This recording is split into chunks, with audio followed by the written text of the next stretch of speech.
I wish I learned this lesson at an earlier age, because I think it would have saved me so much more time. Not even just so much more time, I would have built so much more of the creations and the ideas and the dreams that I had in the back of my head that I knew I was capable of.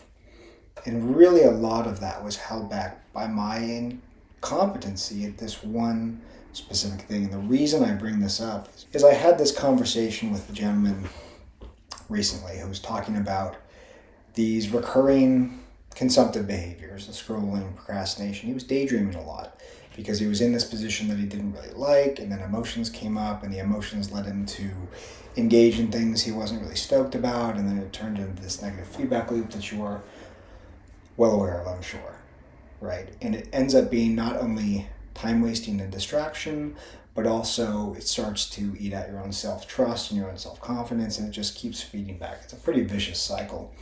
And I asked him, how are you going to change this?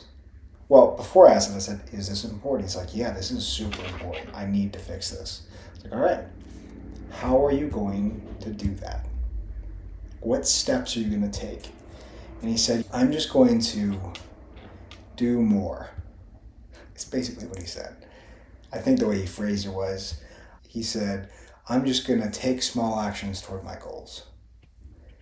And I like the idea. Positive intent. There's nothing wrong with the desire.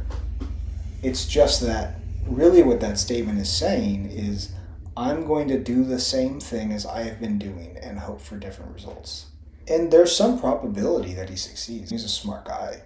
The analogy I'd make, though, is if you were going to make a bet of $100,000 and you're going to put it on some bet that is not pure chance, right? There's some statistics, some information. So like you're betting on a sports game maybe. And in a sports game, obviously there are odds, there are players. You can learn about the thing before you make a prediction and have a somewhat higher likelihood of winning this bet. If it was of that scale, you would probably ask someone for their opinion. Because if you didn't, you would reduce the odds from having some advantage based off of information to quite literally 50-50, right? You would be throwing away, say 10, 15, 20% of the odds that you're going to lose $100,000 and not make the 2, 3, 4, 5x, the 250, the $500,000 of the return that's possible.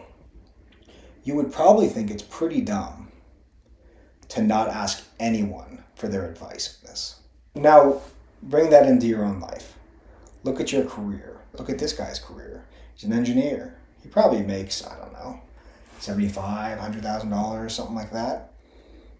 And this being stuck, scrolling or procrastinating or second guessing yourself or not communicating effectively, not asking about the promotion effectively, the daydreaming and kind of rumination that leads to just non-productive at work, not being as focused, all of these behaviors very likely will accumulate if he doesn't solve them fairly fast to the equivalent number in that bet. It could be hundreds of thousands of dollars if you accumulate over the course of a 10-year period of not asking for the promotion effectively. Just that one skill, right? Or doing a really good job at your work because you're not focusing effectively or not putting the hours means you build less and then you become a less competent engineer and you never make it to the place where you had the potential to make it. The numbers aren't that far-fetched as far as this bet is concerned. And obviously I'm not saying if he's not going to make it. He seemed like a competent guy, right? But the purpose of this analogy was, how long will it take for him to figure it out? Because that's the bet. If he fixes this in a week, he's good. Perfect. If he fixes it in 6 months, how much does he lose? If he fixes it in 5 years, how much more does he lose? If he never fixes it, how much more of his potential does he tangibly lose? And this brings me to this lesson that I wish that I integrated faster, which is I wish I started asking for help faster for all sorts of things in my life. I do believe you should put in effort before asking help. This is another piece of content I have, which is on the actual communication of asking for help. But the faster you can expedite the process of going from I have a problem, I have tried to solve it, I can't solve it, ask for help from a professional to expedite the process, the faster you solve this loop and the more time you save and the more speed you accumulate. And I'm not even just talking about a financial or career perspective in this example. I'm more talking about a personal example, right? Is if you lose another 6 months, year, 18 months to an hour, 2 hour, 3 hours a day to behaviors that are consumptive that you don't like or procrastinating, you're just losing out on 1,000, 1,500, 2,000 hours of your life where you could be communicating, you could be dating, you could be surfing, you could be climbing mountains, you could be building things, you could write a book. In 2,000 hours, you could easily write a book. This one took 2,000 hours about. If you're interested, DM me the word book. I'll give you a free copy. Nice plug. So you're losing your creations that you're going to give the world and give yourself, and the pride you can generate from like the self-image that you create from that. That's the loss. It's not just the tangible financial loss. And I remember the reason why this hits home for me so much was I have plenty of stories about this from my life, but I was thinking about this one where I was working as a research scientist and I was in our lab, I was in my PPE, all this kind of stuff, cool lab, millions of dollars of equipment, building rad technology, really cool job.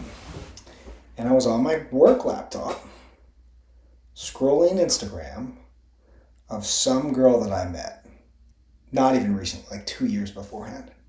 And I think I looked up in the fume hood with the glass window pane and I saw my reflection in my PPE with my goggles and my gloves and the whole 9 yards, scrolling away. The contrast in that is so magnificent for me because I was in this place where there was so much opportunity. I could do anything I wanted. I couldn't do anything I wanted, but I could research these really cool things. I had the freedom to pursue things of my own interest outside of my main responsibilities. There was so much opportunity for creation, and I was consuming.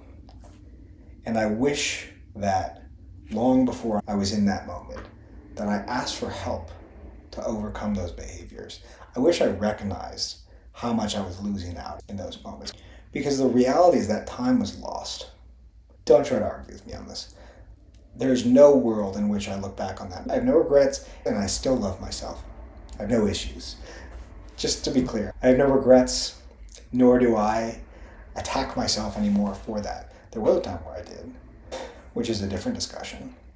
But there's no world where I look back on that and think, that was just as good of time spent as it would have been reading about the subject matter, building things with the resources I had, hosting new experiments, finding new people in my company to connect with. Just being present in that lab and experiencing and being a bit more present. There are so many ways that I would have rather that version of me spent my time. And I took that lesson to heart. And I spent some painful years destroying those fucking behaviors because I refused to allow for them to take any more of my life. Like I just refused. But it took longer than it could have, like years longer than it could have. Had I just asked for help, had I asked a professional who worked on these kind of things, like the scrolling and the procrastination, if I asked friends or family who struggled with this, who overcame it. But what I instead did is I just tried to seek out more information. And that is probably what this guy is going to do. Probably going to go to ChatGPT or Claude and type in how to stop procrastinating. And you might get some good tools, but this is where the help piece comes in. Is if you don't ask the right person, you're going to get more noise. And it might elongate the journey or just maintain the same amount of time as it normally to get to the place where you actually get to the moment where you get the support you need and integrate the lesson and move through it. And that's what frustrates me in this example. Not only that past version of myself, but for this guy, it's like, how much of your life are you willing to give up because you refuse to acknowledge, no, after you have acknowledged that something is harming you or taking away your opportunity in your life force, are you willing to reach out and ask for help instead of just searching for more information, just more Googling, more ChatGPTing, because the way you consume information, and also many of these systems that provide information positively reinforce that which you want to see. There's a confirmation bias, right? You know this is true if you've ever used these LLM tools. Even if you ask it to be objective, you can make these things agree with you in a heartbeat.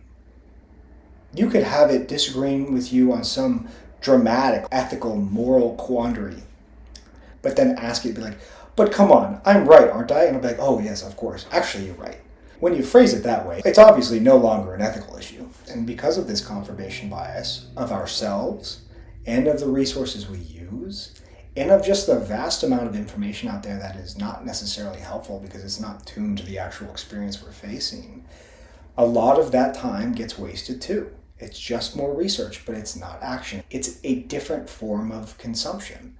It's just like scrolling social media. It's like the toxic self-help loop, where the self-help industry requires its participants, its clients, its customers to never actually help themselves. Otherwise, they wouldn't continue to read their books. A lot of it is useless information. It's just another form of social media, and it will just elongate your growth. And if it does that, that time is lost, and you don't build the things that you wanted to build. That's just the true reality of it. And to build on that, I had this experience this one time where I was lying down on a bench at a local beach, this beautiful, beautiful beach. It was probably 73 degrees out, it was perfect temperature, a nice ocean breeze. There were pretty big waves that were breaking onto the cliffside, so you're getting the spray. And I'm just sitting on this beach, I think with a cup of coffee or maybe an iced coffee. I had a drink of some sort, and I had a book. I believe it was either an Emerson essay or Dante's Inferno that I was rereading, which is a fantastic book. Purgatorio is my favorite, but Inferno is really good as well. I didn't really like Paradiso. And I was reading something in it. It was fairly poetic. And I remember lying down on this bench sideways and effectively taking a 5 to 10 minute nap. But not really. I was semi-conscious, and I was in this moment thinking about this poem I had just read.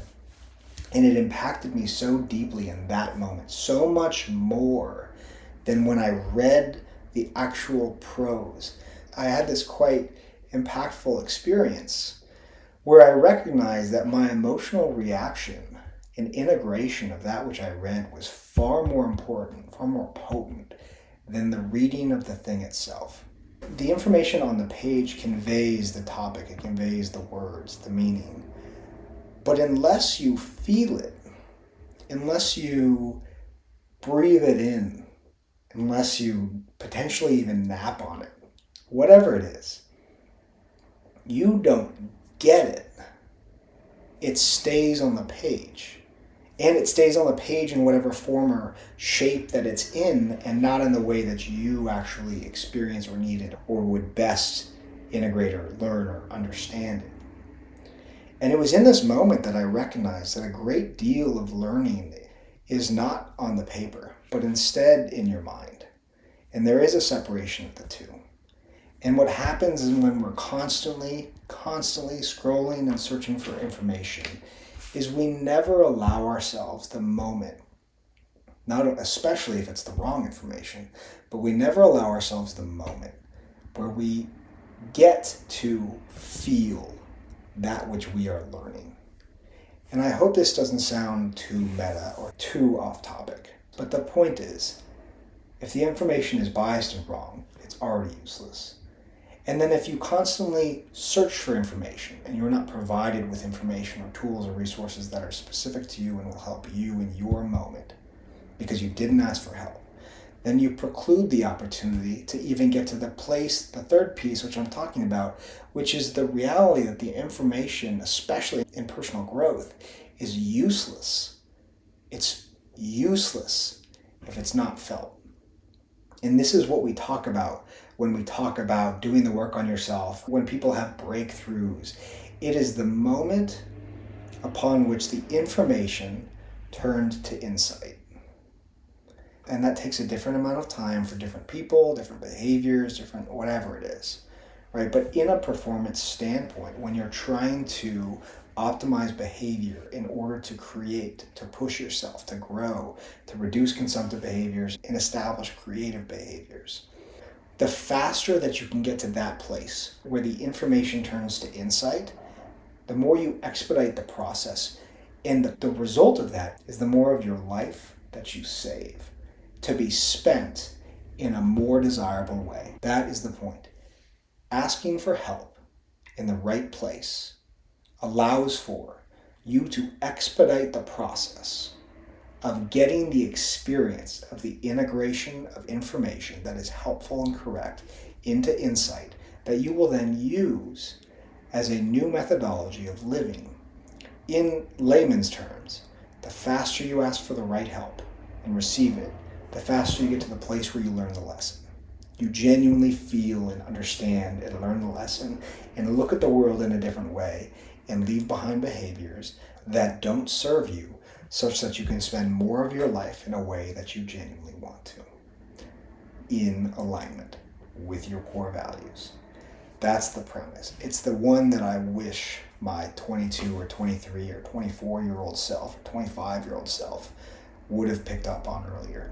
And it's the one that I would like to convey as so important to people of all ages, right? Is the faster that you can shorten the learning curve of, I would imagine, basically any behavior that you have, of overcoming it and getting to a place where you live without it by asking for help. And this isn't me saying, work with me. It's not the point of this. It's for you, whoever you are who's listening. If you have something that you're struggling with, one of the fastest ways to expedite the process of overcoming it is to ask for help. It's something I wish I learned earlier, and it is something that I will never let go of. Peace.